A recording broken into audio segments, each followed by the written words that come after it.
भूर्भुवः स्वः तत्सवितुर्वरेण्यं भर्गो देवस्य धीमहि धियो यो न प्रचोदयात्। ॐ भूर्भुवः स्वः तत्सवितुर्वरेण्यं भर्गो देवस्य धीमहि धियो यो न प्रचोदयात्। ॐ भूर्भुवः स्वः तत्सवितुर्वरेण्यं भर्गो देवस्य धीमहि धियो यो न प्रचोदयात्। हे ईश्वर, हम गायत्री मंत्र के माध्यम से आपका ध्यान करते हैं, आपका ही जप करते हैं। आप हमारी बुद्धि को आपकी ओर ही ले चलिए। ओम शांति शांति शांति। सबको सादर नमस्ते जी। देखिए, ये समय चल रहा है नवरात्रि का, तो नवरात्रि में साधना करने का विधान है। तो आज हम विचार करेंगे नवरात्रि में गायत्री और अष्टांग योग की साधना का क्या महत्व है, क्या इनमें संबंध है। तो जो भी नवरात्रि का व्रत कर रहा है, उपवास कर रहा है, अगर वो गायत्री मंत्र का जप नहीं कर रहा है तो उसकी नवरात्रि साधना अधूरी है। केवल उपवास करना पर्याप्त नहीं है, गायत्री मंत्र का जप होना चाहिए और कम से कम 108 बार जप होना चाहिए प्रातः सायं। और अति उत्तम तो यह है कि दिन भर गायत्री मंत्र का जप करते हुए सब काम करें और जहाँ तक हो सके मौन रहें। तो मौन रहते हुए गायत्री मंत्र का निरंतर जप करते रहें और इतना अर्थ करें बस कि हे ईश्वर, मैं गायत्री मंत्र से आपका ध्यान कर रहा हूँ, आपको पुकार रहा हूँ, आप मेरी बुद्धि को आपकी ओर ले चलिए। बस इतना भाव बना के रखें और सुबह उठने से लेकर के रात्रि सोने पर्यंत हर समय उसका मन परमात्मा में ही लगा रहे, गायत्री का ही जप करता रहे अथवा ओंकार जप करता रहे। गायत्री जप करते करते थक जाए तो ओम का जप करें, ठीक है ना। तो ये तो है साधना की बात कि हर श्वास में वो परमात्मा का नाम लेवे, जो भी नवरात्रि कर रहा है। इसके बाद में आता है अष्टांग योग की साधना। जो नवरात्रि की साधना कर रहा है उसको अष्टांग योग की साधना करनी चाहिए। तो अष्टांग योग की साधना क्या है कि वो जीवन में यम नियम को लाने के लिए ये 9 दिन में संकल्प करे। इन दिनों ये संकल्प करे और अभ्यास करे कि मैं हमेशा सत्य बोलूँगा, कभी असत्य नहीं कहूँगा,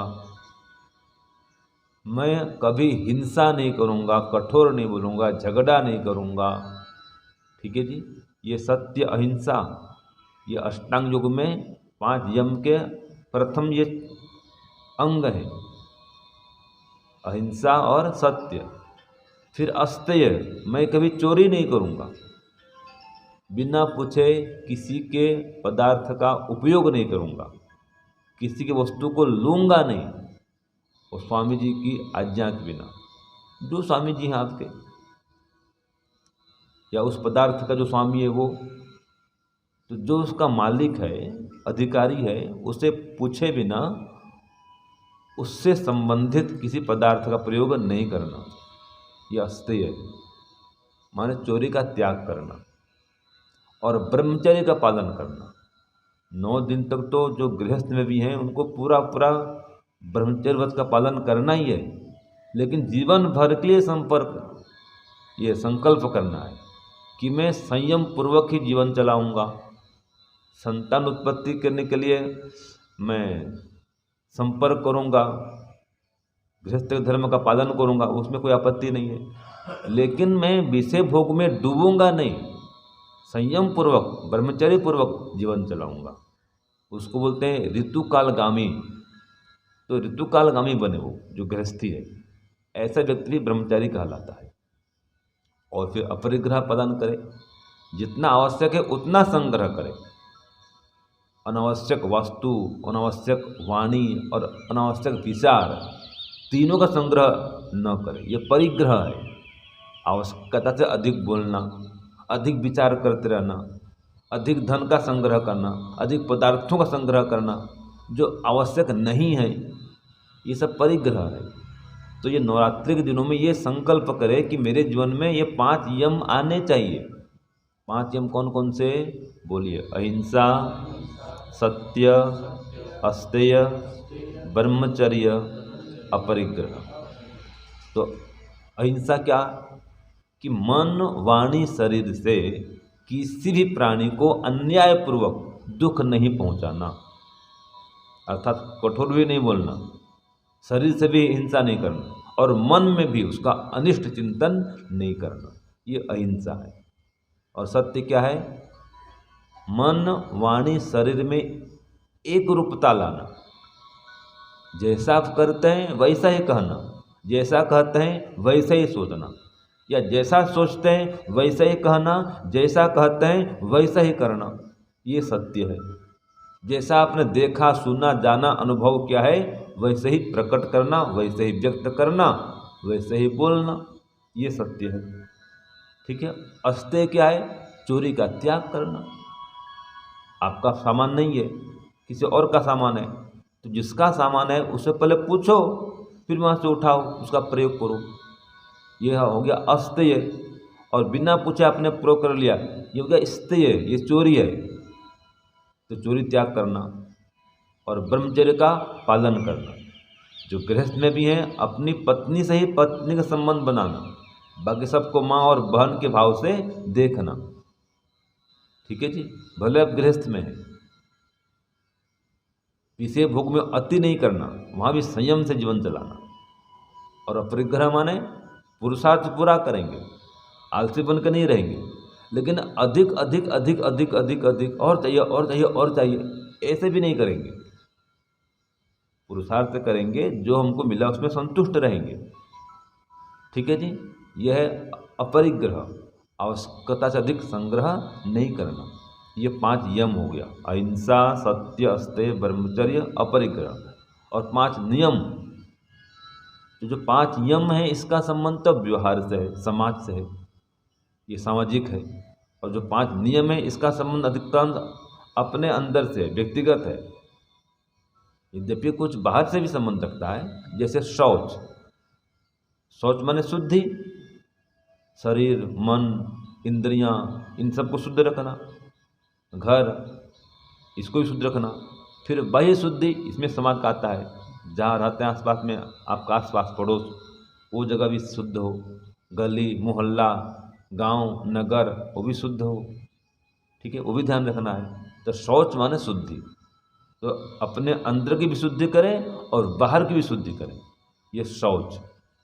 संतोष माने पूरा पूरा पुरुषार्थ करने के बाद में जो भी परिणाम आए या जो फल मिले उसमें संतुष्ट रहना, प्रसन्न रहना। ठीक है जी। तृष्णा को बढ़ा करके नहीं चलना, यह संतोष का पालन करना। तो शौच, संतोष। तीसरा है तप। तप मान क्या होता है? सुख दुख, मान अपमान, सर्दी गर्मी, हानि लाभ, इन सब को सहन करते हुए धर्म के पथ पर आरूढ़ रहना, ईश्वर की ओर वेद पथ में बढ़ते रहना, या ईश्वर की ओर बढ़ते रहना, वेद पथ में चलते रहना।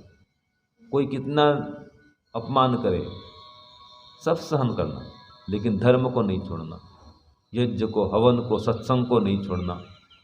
ठीक है जी। यह है तप। और फिर सर्दी गर्मी, हानि लाभ, मान अपमान कुछ भी मिले, ये तपो द्वंद्व सहनम, ये जोड़े को सहन करना, सुख दुख, हानि लाभ, मान अपमान, सर्दी गर्मी, भूख प्यास, और ईश्वर का ध्यान, जप, चिंतन, संध्या, हवन, दान, परोपकार, इन कामों में लगे रहना। ठीक है, ये क्या हो गया? तप। और चौथा क्या हो गया? स्वाध्याय।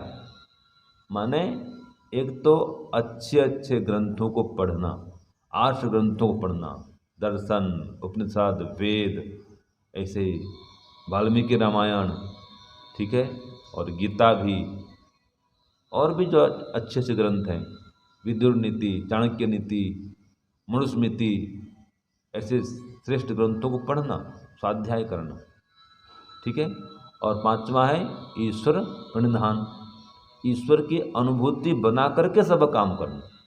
कि मुझे ईश्वर देख रहे हैं, सुन रहे हैं, जान रहे हैं, ये भाव रख कर के सब काम करना, निष्काम भाव से काम करना, ईश्वर प्रति परम प्रेम रखना, अगाध आस्था रखना, अटूट विश्वास रखना, दृढ़ निष्ठा रखना और समस्त कर्मों को फिर उसको अर्पित कर देना।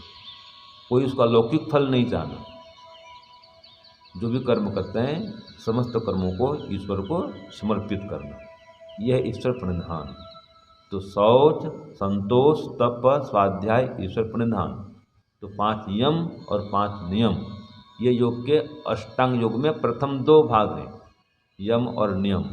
तीसरा है प्राणायाम, नहीं आसन, तीसरा आसन तो स्थिरम सुखम आसनम, जिस आसन में आप स्थिरता पूर्वक बैठ सकें, सुख से बैठ सकें, उसमें बैठ करके ईश्वर का ध्यान करना, यह आसन है। शरीर को शांत, निश्चेष्ट, स्थिर करना और बैठना और परमात्मा का जप ध्यान करना, यह आसन। और फिर प्राणायाम करना, आसन को स्थिर करके प्राणायाम करना, बाह्य प्राणायाम है, आभ्यंतर प्राणायाम है, स्तंभ वृत्ति है और बाह्य अभ्यंतर विषयाक्षेपी, 4 प्रकार प्राणायाम होता है। तो पहले बाह्य प्राणायाम का अभ्यास करें, श्वास को बाहर निकालें और फिर बाहर रोक दें और घबराहट हो तो पुनः अंदर ले लें। तो श्वास को बाहर निकालते हुए ओम का जप करना या प्राणायाम मंत्र जप करना, फिर बाहर रोक करके भी जप करना और फिर अंदर लेंगे तब भी जप करते करते श्वास को अंदर लेना, ये बाह्य प्राणायाम है। ठीक है ना जी, ये पहले अभ्यास करें। फिर प्रत्याहार करें, इंद्रियों को उनके उनके विषयों से हटाएं। जैसे आंख बंद करके ही ध्यान करना है, आंख खोलना नहीं बीच बीच में, कोई ध्वनि आ रही है उधर मन नहीं लगाना, वो ध्वनि आते जाने दो बस। ठीक है ना। तो ये जो इंद्रियां हैं इनके विषयों से अपने को दूर रखना, उस पर मन नहीं लगाना, ये प्रत्याहार है। फिर धारणा करना, शरीर के एक अंग में मन को टिकाना, जैसे ये भ्रू मध्य है, नासिका का अग्रभाग है, ये कंठ है, हृदय प्रदेश है, यहाँ पर मन को स्थिर करना, टिकाना, ये धारणा है। और फिर ध्यान करना, वहीं पर लगातार धारणा बना करके ईश्वर का चिंतन करना। चिंतन भी ऐसा हो कि और कोई संबंधी, संसार संबंधी विचार न आए, ये ध्यान। तो ध्यान में हम खोज करते हैं, गवेषणा करते हैं, और समाधि में क्या होती है, प्राप्ति होती है, अनुभूति होती है, ये अंतर है। जैसे किसी व्यक्ति को खोज रहे हैं आप, तो उसका ध्यान हो रहा है। चाबी खो जाए तो चाबी खोजते रहते हैं, तो वो आँख में चाबी का छल्ला घूमते रहता है, ठीक है नहीं। और चाबी मिल जाए तो वो समाधि है। जो चाबी ढूंढ रहे हैं वो चाबी का ध्यान हो रहा है, और चाबी मिल जाए तो वो समाधि है चाबी की। ऐसे परमात्मा चिंतन कर रहे हैं तो खोज कर रहे हैं, ये ध्यान है परमात्मा का। जब अनुभूति हो जाए ये समाधि है। तो ये अष्टांग योग का अनुष्ठान करना चाहिए। नवरात्रि में इसका अनुष्ठान करें, ये साधना करें, अष्टांग योग साधना कि यम, नियम, आसन, प्राणायाम, प्रत्याहार, धारणा, ध्यान और समाधि, ये लक्ष्य होना चाहिए।